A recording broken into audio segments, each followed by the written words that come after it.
Aquí nos quedamos.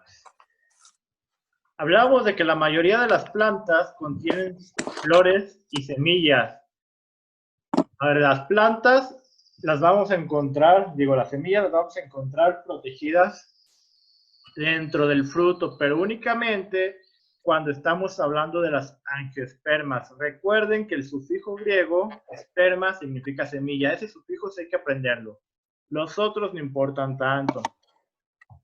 Pero el de esperma, por ser muy utilizado, sí aprenden a hacerlo. A diferencia de las semillas de las gimnospermas, las de las plantas con flores están contenidas en el ovario, que al madurar se va a convertir en el fruto. Ya no queda ninguna duda que las angiospermas son las que tienen frutos, ¿verdad? Ahí, que no se les olvide esa parte. Aquí ya vamos a acabar y vamos a entrar ya a lo que es la célula vegetal de nuevo. Pero vamos a ver ya la célula vegetal de una forma más detallada que en primero. Existen, a ver, esto es importante también, las angiospermas es la planta más abundante que hay, y esto ya se los había dicho, existen 20 veces más tipos de plantas con flores que de helechos y coníferas. O sea que esta es muy abundante, las angiospermas, 20 veces más que incluso estas dos juntas. El Héctor se salió y volvió a entrar. Bueno, continuamos. ¿Por qué las angiospermas serán tan abundantes? La respuesta es la adaptación. Recuerden que todo organismo que no logra adaptarse, según Darwin, no sobrevive. ¿Y por qué se han adaptado también las plantas angiospermas? Pues por esto, por el sistema de transporte de agua a lo largo de todo su cuerpo. Eso es el más eficiente, el sistema de transporte de agua. Otra razón es porque las semillas están cubiertas por el fruto, lo cual permite que estas estén protegidas. Aparte, alguien está cocinando, ¿no? Ahí, a ver. En su micrófono. Ah, gente. Héctor. No, Héctor, no manches. Pero sí, Héctor está haciendo mezcla ese vato.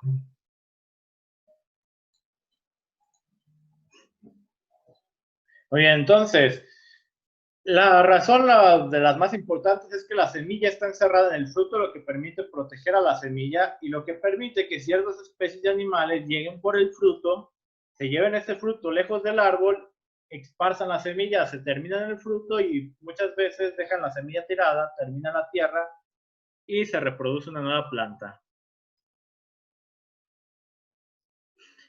Ahora, esto, el repaso de la sección se los iba a poner como trabajo, ya no, ya se los voy a perdonar. Las características generales de una planta, habría que describirlas, les digo, se los va a perdonar. Y los tipos principales de plantas, ya los vimos. Angiosperma, gimnospermas, briófitas. Y bueno, las características generales de una planta son los 5 puntos que ya vimos. Vamos a recordarlos, aquí están. Estas son las características principales de una planta. Con estas 5, nosotros podemos definir que un organismo es una planta por su tipo de células, porque producen fotosíntesis, por la pared celular compuesta de celulosa, porque el embrión está protegido dentro de la planta madre y por las dos formas adultas, que son la reproducción por esporas y por gametos. Ahora vamos a entrar a la estructura de las células y el ciclo celular. Les voy a recordar un poco de cómo iba esto. Estas dos imágenes son imágenes microscópicas. La primera es la imagen que observó Robert Hooke. Si recuerdan bien, Robert Hooke observó un pedazo de corcho con su microscopio, le puso célula porque el nombre, bueno, porque la imagen le recordaba a la celda donde vivían los monjes. Entonces, por eso le puso célula. Del lado derecho también es un corcho, pero con un microscopio más moderno. ¿Qué son estas cositas? A ver, alguien dígame qué eran estas cositas que se ven aquí. Pared celular. La membrana plasmática. No, pared celular. Exactamente, es pared celular. Oh, me cerré. La membrana plasmática se encuentra dentro de la pared, pero sí, lo primero que observó Robert Hooke en su microscopio fue esto. Los pequeños agujeritos, las pequeñas celditas, razón por la cual le puso celda, y estaban vacías justo porque era la pura pared celular. La célula ya estaba muerta porque era un pedazo de corte y por eso se ven vacíos los cuadritos, cada una de las celditas. La teoría celular, importante recordar la teoría celular. Todos los organismos están compuestos de una o más células. Para que un ser se considere vivo, como mínimo tiene que tener una célula. Una sola célula se conoce como unicelular, más de una célula pluricelular, ¿verdad? La célula es la unidad básica en la estructura de todo organismo. Quiere decir que todos los organismos van a tener células, están formados de células y estas tienen la capacidad de reproducción. Todas las células se originan a partir de células ya existentes. Este es lo que les decía, la reproducción, ya sea por división celular o por alguna otra forma de reproducción, pero todas las células se van a originar de otras que ya existen. Ahora, como estas diapositivas, ya las tengo. Aquí está. Vamos a empezar a hablar de los cloroplastos. ¿Ahí se ve bien? Sí, se ve bien. Bien. Los cloroplastos va a ser el primer organelo que vamos a analizar, porque es de los más importantes y porque si no fuera por este organelo, no habría una reacción muy importante, que es la fotosíntesis. Entonces, los cloroplastos son organelos verdes, tienen su color verde. ¿Alguien recuerda por qué eran verdes? La clorofila. Porque es el color que no puede absorber. Perfecto, ambas respuestas son correctas. Por la clorofila y porque es el color que el espectro no puede absorber, ¿verdad? Nuestro cloroplasto no absorbe ese color, por eso es verde, pero el de la clorofila también es una respuesta correcta. Muy bien, ahora los organelos, estos en específico, son verdes, son organelos grandes que se encuentran solo en las células de plantas y algas. Ahora, todas las plantas evolucionaron en algún momento y estas plantas de las cuales evolucionaron son las algas. Las algas hablábamos de que eran las primitivas, al igual que los helechos y los musgos, porque estas siguen viviendo en el mar. Estas son las plantas más antiguas, las algas, y absorben mucho dióxido de carbono. Son las plantas que más lo hacen dentro del océano. Únicamente plantas y algas van a tener este organelo, los cloroplastos, ni animales ni hongos.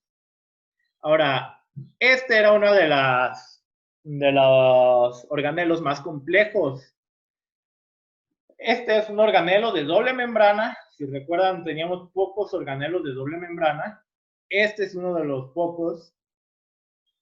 Y aquí en la imagen podemos ver nuestra membrana externa, nuestra membrana interna, inner membrane y outer membrane. Ahora tenemos los estromas, que es lo que está acá adentro, y los gránulos. Y los tilacoides, ¿se acuerdan que el gránulo es la pura bolita? Y los tilacoides son todos los gránulos apilados, ¿no? Espero que se acuerden de eso. ¿Se acuerdan? Claro. Perfecto. Sí. Todos estos gránulos están conectados dentro del estroma. Y cada uno de estos contiene clorofila. Continuamos. Los cloroplastos van a realizar una tarea esencial, la cual ya hemos mencionado desde el inicio del curso, y es la fotosíntesis. ¿Qué quiere decir la fotosíntesis? Que van a capturar la energía del sol, ¿no? Convierten ciertas moléculas de dióxido de carbono y de agua en moléculas de oxígeno y de glucosa. ¿Recuerdan específicamente cómo iba el proceso de la fotosíntesis? O sea, ¿se acuerdan que era complejo? No sé si recuerden que en algún momento les puse 2 videos, creo, donde explicaban algo un poquito complicado. Era un proceso un poquito complejo. Lo vamos a volver a repasar. Si tienen apuntes, les recomiendo que lo vuelvan a ver. Va a venir en el examen. Y bueno, vamos a ver aquí la fotosíntesis en los cloroplastos. ¿Cómo es el proceso? Primero llega el CO2 y el agua. Esta brillante amarillo, obviamente, es la energía del sol que se ha captado. Se va a generar el oxígeno, que es el O2, y se fabrican hidratos de carbono. A hidratos de carbono nos referimos a los almidones, los cuales guarda la planta en la raíz como forma de energía, los va absorbiendo poco a poco. Hay plantas con más almidón que otras, por ejemplo, la papa es un vegetal con mucho almidón, y por lo tanto la papa nos da mucha energía a los que la consumimos. Es un muy buen vegetal. Ahora, los cloroplastos tienen una longitud de 10 micrómetros, pero estos pueden variar en tamaño dependiendo las distintas plantas y las células, ¿no? Dice aquí que sobre todo en las algas. Aunque hay algas que son unicelulares, quiere decir que es una sola célula y que posee sus cloroplastos. Pero al ser unicelular, obviamente va a tener menos capacidad para tener de tamaño y por lo tanto va a tener menos cloroplastos. Mientras más grande la célula, obviamente también más cloroplastos, pero por lo general un alga unicelular únicamente tiene un cloroplasto. ¿Dudas hasta ahorita? No. Ahora chequen aquí. No. Un vegetal puede tener de 20 a 100. Aquí ya no estamos hablando de algas. Algunas algas unicelulares, aquí está, poseen solamente un cloroplasto grande, pero en cambio en los vegetales de otro tipo se puede tener 20 a 100 cloroplastos, aunque de un tamaño un poco menor. Toda parte de verde de una planta va a contener cloroplastos, ¿eh? Todas las partes verdes. Aunque nosotros sabemos que las hojas son la principal parte donde es verde. Y en las partes verdes, al tener los cloroplastos, es donde se va a producir la fotosíntesis. ¿Cómo es el interior de un cloroplasto? Bueno, el cloroplasto va a contener su ADN y sus ribosomas. Ahora, los cloroplastos, si se acuerdan, se dividían en dos, fisión binaria, y se cree que provienen de bacterias, precisamente por su forma de reproducción, que es dividiéndose en dos. Muy bien, esto es todo. Vamos acá otra vez. Este dibujo, si en su momento no lo hicieron o preferiblemente vuélvanlo a pasar Aquí lo tengo. a su cuaderno. Pues si ya lo tienen, no es Aquí lo tengo en mi cuaderno viejo. Está bien, no es obligatorio que lo vuelvan a hacer, pero así apréndanse las partes. Vamos a darle una última repasada a esto. Pocos organelos tienen doble membrana, ¿eh? En la célula vegetal, uno de ellos es esto, el cloroplasto. Las bolitas, cada una se va a llamar tilacoide, cada una por individual. Y grana es todo el conjunto de bolitas apiladas. Claro. Dentro de cada bolita o fichita, dentro de cada tilacoide, vamos a encontrar clorofila. Y todo el conjunto dentro de nuestro organelo se conoce como estroma. El estroma tiene un líquido también, ¿eh? Un líquido en base de agua y azúcar. ¿Dudas con la composición de nuestro organelo? No. No. Perfecto. Vamos a terminar nomás y aquí le dejamos. Las clases igual se las subo a YouTube por si los quieren repasar. Y nomás los que no me hubieran enviado el trabajo de ahorita, envíenmelo antes de la 1:30.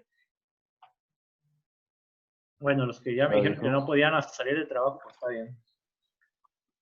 Muy bien, las dos membranas del cloroplasto lo van a separar del citosol. ¿Se acuerdan qué era el citosol? Ay, aquí lo tengo. Déjenlo busco. El citosol, acuérdense, es el líquido que está dentro de la célula, en donde se encuentran todos los organelos. Eso es el citosol. Se encontraban los organelos en el citosol y también las... Ay, se me fue el nombre. Bueno, se encontraban los organelos. La membrana interna va a rodear el espacio, un espacio lleno de líquido, es lo que les decía, el llamado estroma. Este contiene agua, contiene glucosa, y aquí se contienen las enzimas necesarias para que se lleve a cabo la fotosíntesis. Aquí esto también es importante. ¿Recuerdan qué era una enzima? No. Esta palabra, acuérdense que les dije que era importante en primero. Una enzima es un catalizador. Acuérdense que un catalizador acelera una reacción. Una proteína, ¿no? Ajá, es una proteína que acelera una reacción, o sea, un catalizador. Y hace Esta- el proceso más rápido. Ajá. Aquí lo tengo, es que estoy viendo la guía de estudio. Ya vi. Sí, no creo que se acuerde. No, Si no fuera no, aquí lo saqué luego. por las enzimas, procesos que duran milisegundos o segundos podrían tardar meses y años, ¿eh? O sea que esta enzima acelera las reacciones mucho.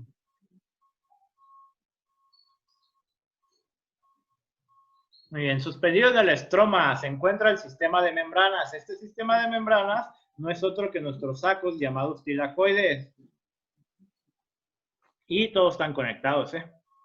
Aquí ya tenemos la imagen de la derecha, se ve mejor que las conexiones.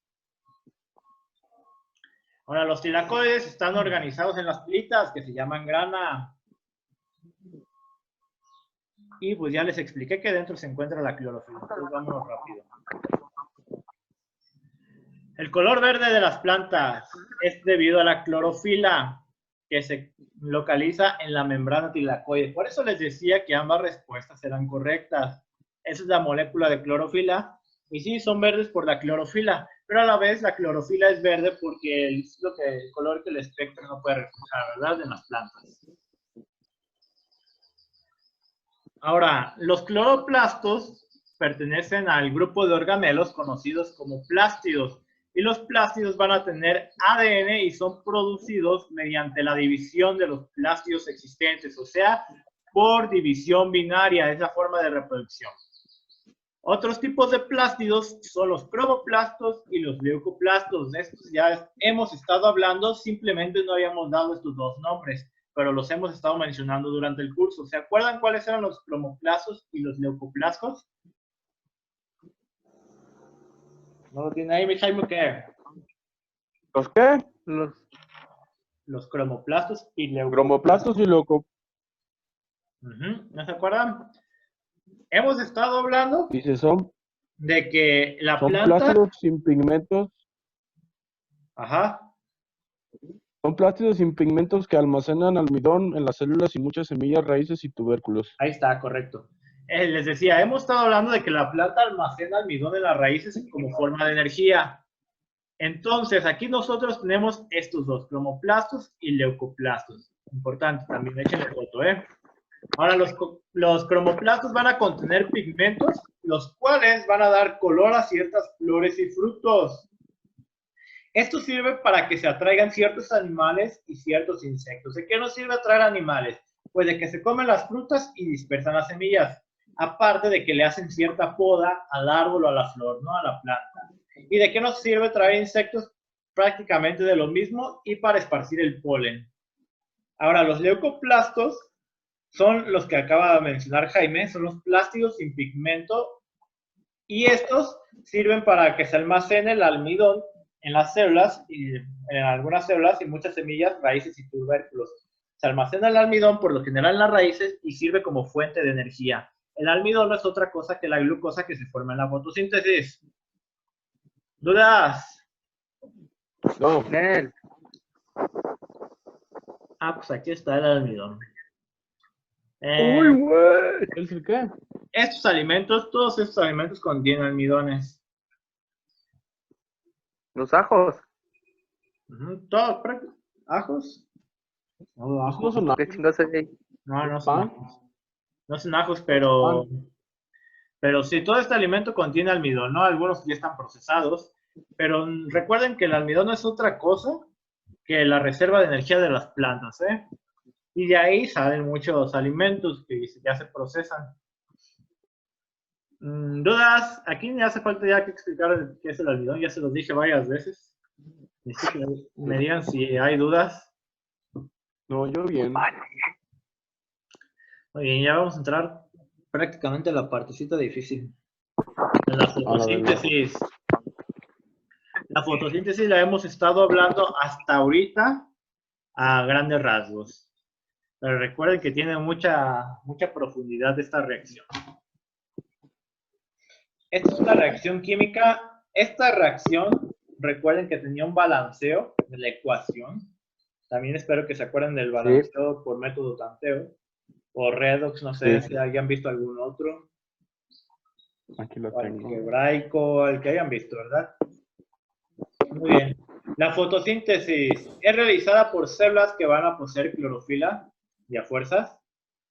También algunas algas, cianobacterias y bacterias fotosintéticas. Ya sabemos que en la fotosíntesis se va a liberar oxígeno, el cual es indispensable para la vida. Además de que le ayuda a reducir el dióxido de carbono, el cual también es indispensable para la vida, pero en exceso produce el llamado efecto invernadero. Y bueno, esto recuerdo que se los expliqué porque las llamadas cianobacterias dan este color característico al agua, ¿verdad? ¿Lo recuerdan? ¿Sargazo, no? No, el sargazo son algas, pero estos son cianobacterias. Ah, son de las que se hacen. Ah, es que no me he visto bien la imagen. Es como cuando se estanca el agua, ¿no? Exacto. Cuando hay agua estancada es muy probable que pase esto, ¿eh?